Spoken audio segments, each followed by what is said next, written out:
Hey yo, what up, squad? Hey man, welcome back to HOODROK Entertainment, bro. Realest, dopest, most active reaction channel on YouTube. Bro, we're touching down in Europe. What's happening with this is the war on drugs, Europe's new cocaine kings. Now I've already reacted to Kings of Coke, was it? Hold on a second. Yeah, Kings of Coke, something like that. You know what I'm saying? This only dropped like a day ago or something. So, yeah. So yo, run the numbers up on this. If it's your first time visiting my channel, click up, squad up, tap, and whatever you want to call it, go ahead and do that. We're blazing on here, so I'm pretty sure this is about the Albanians.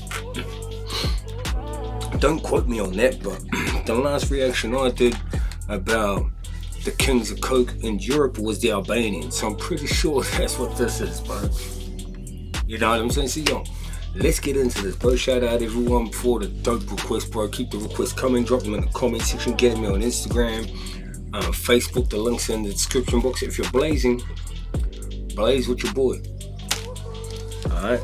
Blaze with your boy. I'm about to roll that fatty. You know what's up. Yeah, bro. We are the realest, illest, dopest, and we are the most active, bro. Big facts. So yo, hit the subscribe button, bro. You join the run so I won't disappoint you. Go check my channel out. There's over 3,500 hip-hop reactions over there.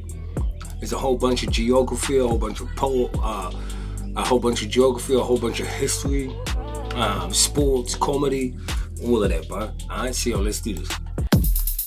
If you've bought cocaine in Europe any time in the last 5 years, chances are it's passed through an Albanian organised crime group. Hey yo. What do I say? What do I say? Albania, what's up? If you've bought cocaine in Europe any time in the last 5 years, chances are it's passed through an Albanian organised crime group. Unë ime lëmbër është kokain, lëvizim me kilo. Mund të lëvizim deri në 50 kilo në javë. I got shot here plenty times. I'm alive. Plenty of my friends, they dead. Over the past decade, Albanian crime groups have overtaken all rivals to become some of the most crucial players in global drug trafficking. This is how criminal networks from a tiny European country have revolutionized the international cocaine business.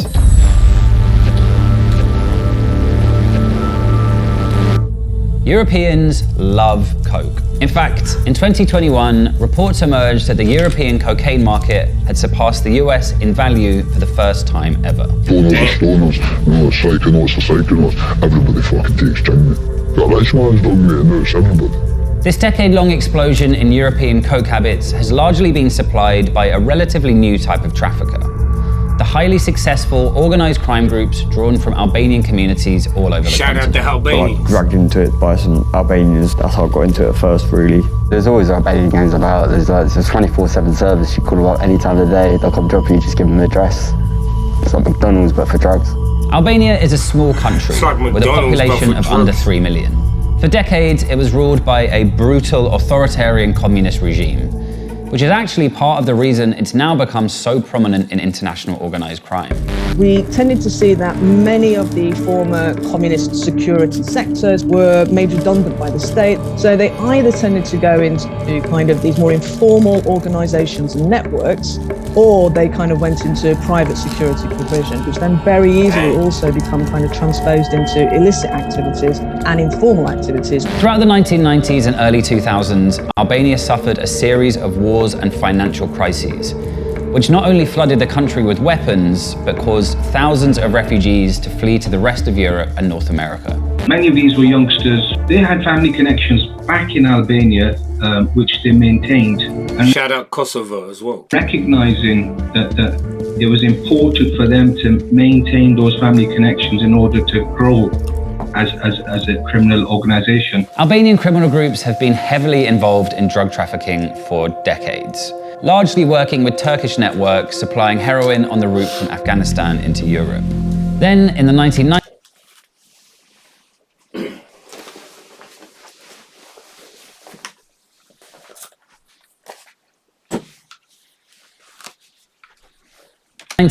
Albania exploded as a hub for European cannabis production.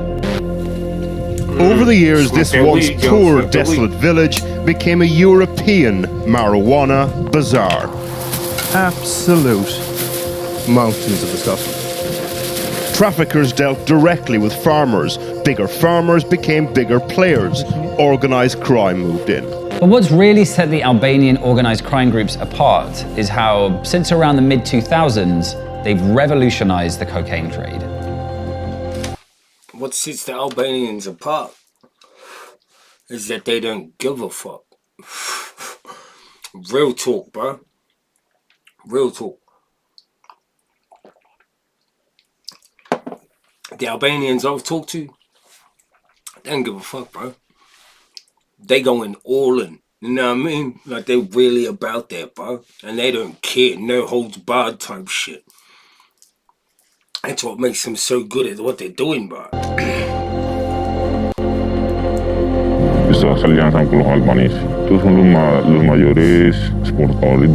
Traditionally, the different parts of the cocaine business were kept separate. South American cartels would sell to international traffickers who would smuggle the drug around the world, but would usually sell it on to local criminal groups to distribute on the streets.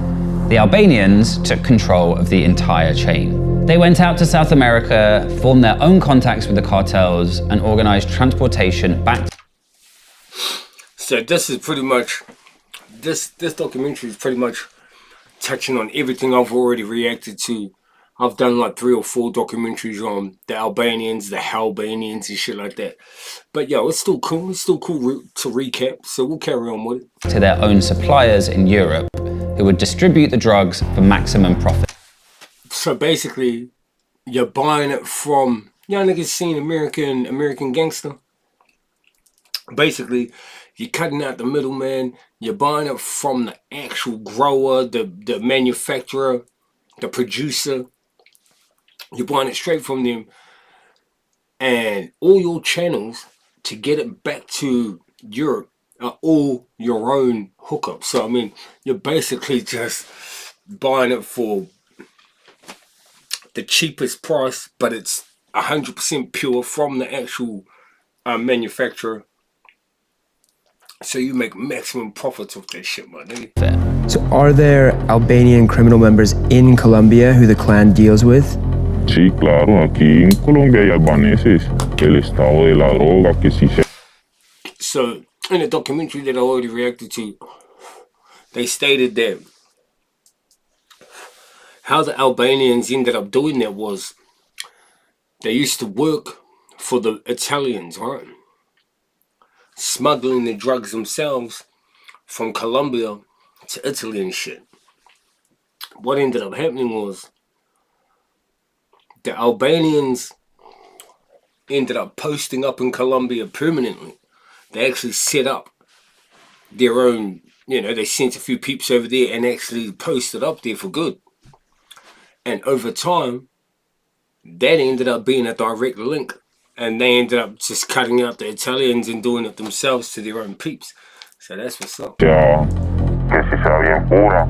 Los albaneses se caracterizan por ser muy sangrientos. See what I'm saying? ¿Sí? That ain't give a fuck. Si alguien se le mete en sus terrenos, ellos acaban con todo lo que hayan. See what I'm saying? Si alguien se caracterizan. The Albanians are known for being very aggressive.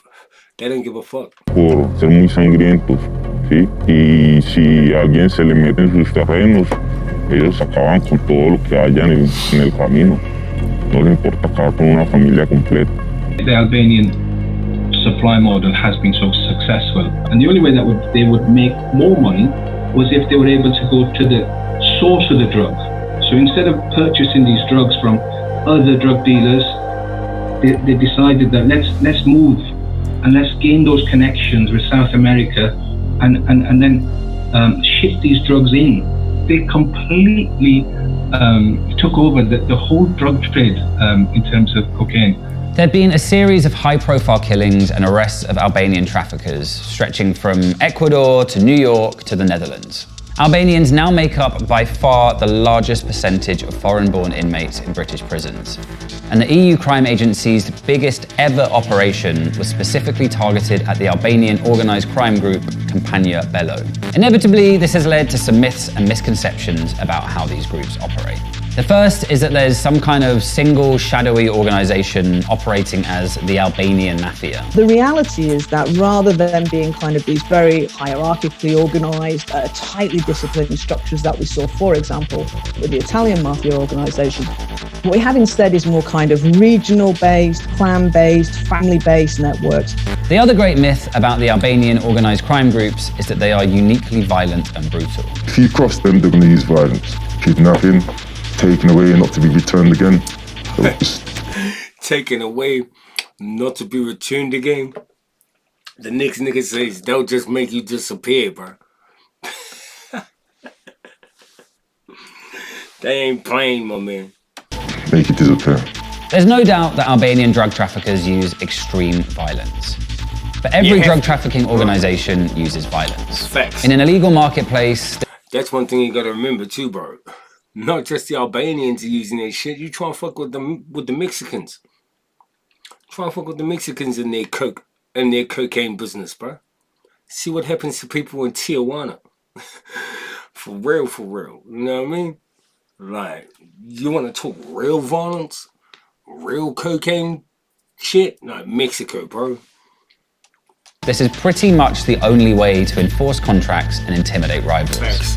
Facts. But the idea that Albanian criminal groups are uniquely violent in ways that other traffickers aren't really just feeds into familiar cycles of misinformation that go back decades in the war on drugs. The way that the operations of these groups is presented is that the success, as it were, of specific trafficking organisation or criminal groups is determined by their proclivity to violence. In the case of the Albanians, what we're seeing is instead of this ability for violence, it's more the capacity for entrepreneurship, a willingness of mobility, a capacity to move around globally. Of course, some Albanian criminals are often happy for people to think they are ultra-violent killers, which can lead to groups like the Hellbanians in the UK. Who shout out Vince, shout out Stealth, shout out the whole Hellbanians. I reacted to all this shit too. Violent killers, which can lead to groups like the Hellbanians in the UK, who literally advertise their trigger-happy narco-bling lifestyles and in music videos. But the real power in Albanian drug trafficking isn't held by street-level gangs like the Hellbanians, but by sophisticated, tightly controlled trade networks that stretch over continents. Because in reality, the Albanian traffickers haven't achieved power primarily through starting wars with other criminal groups, but through forming business relationships with them. God bless Albania. We keep good relationship, otherwise there's no hope. Goes from Colombia, the big boats, sometimes come to Albania. From here we go Montenegro, Serbia, Bosnia. When the Albanian crime groups do inflict violence, it's very often to maintain internal discipline, rather than fighting other groups over territory.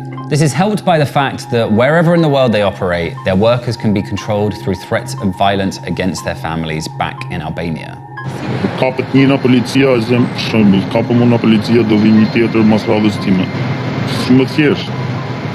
Facts. Ti ke një familje këtu dhe normalisht do pash të shikojnë ato. Për mua është më mirë që ty unë në Hamburg se sa ty familja ime ndhe. And of course, as so often in the war on drugs, the ability to buy and sell politicians and cops is as important as the ability to buy and sell cocaine or heroin. What most empowers the Albanian organized crime groups is that they're deeply woven into the country's ruling class. Former Minister of the Interior, Samir Tahiri, received a 3-year sentence for abuse of power. The court found he had inexplicable links to a distant cousin convicted of trafficking 3.8 tons of drugs to Italy. I think what's problematic for Albania is that they've actually tried very, very hard to be a good and compliant partner. Because EU membership, accession to the EU has been, the real push for successive Albanian governments. Illegal drug trafficking is ultimately just a business. And the Albanian organized crime groups have taken over the industry not by being sociopathic monsters, but simply by being more efficient and innovative business people than anyone else. And by killing a fair few people along the way. Who do you buy it from? I have an Albanian friend that I go to. Albanian? Yes. What's different about him compared to other dealers? Ooh, so much more efficient. And as long as these drugs remain illegal... Do you see how quickly she answered that? You see how quickly she answered that? Yo, y'all Albanians, you on point, bro. If you say you're gonna be here at 7:05, shit, nigga, I'm guessing y'all niggas gonna be there at 7:05. What about him compared to other dealers? Ooh, so much more efficient. And as long as these drugs remain illegal, it is these types of business people who will continue to thrive and make billions. We'd like to congratulate drugs for winning. Yo, that was far. But you see what I'm saying? It wasn't anything I didn't already know. I already knew all of that, but that was still dope. That was a dope recap. All of that. But go check out the other reactions actually that I've done on this. Alright? Bro, some pretty dope shit. So you'll see an Albanian playlist pop up. It's got all the music in it. You'll also see the history, geography sort of video playlist pop up as well. Make sure you tap on those, run the numbers up on those, alright? Nothing but love, bro. I appreciate all the support. Thanks for tapping in, everyone, bro. Yo, shout out my Chapays. Stay safe, stay dangerous, and we out. Peace.